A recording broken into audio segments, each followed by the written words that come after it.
Bom dia, galera, aqui quem está falando é o PFZ Trader e dando continuidade nas nossas operações diárias. Para quem não me conhece, eu opero na Bolsa de Valores, tá? Utilizando os papéis mini índice e mini dólar e utilizando aqui o papéis mini índice no dia de hoje. A gente fechamos isso aqui, ó, tá certo? Foi um dia melhor hoje, tá? E vamos entender o que aconteceu aqui hoje, tá? Ó, o preço ele abriu aqui, tá com uma queda aqui, tá certo? Aí ele veio e se corrigiu aqui, tá certo? Ficou nessa lateralização. E aí, como eu tinha essa linha de tendência, eu fiquei esperando esse rompimento, tá? Aí eu peguei esse rompimento e eu entrei vendido aqui, ó. Bem aqui eu entrei vendido, protegido aqui, rompimento, peguei até daqui até aqui.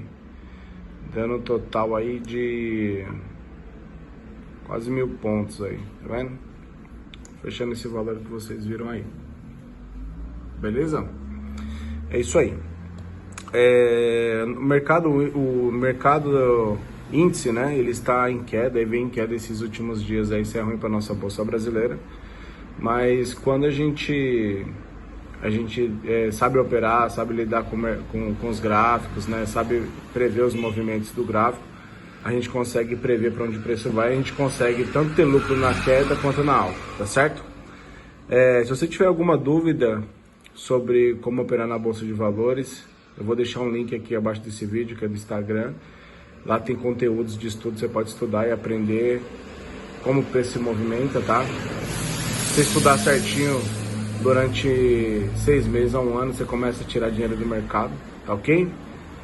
Se ficou alguma dúvida, deixe nos comentários abaixo desse vídeo, tá? Não deixa de se inscrever, ativa o sininho aí de notificações e vou ficando por aqui, tá bom? Valeu, fui!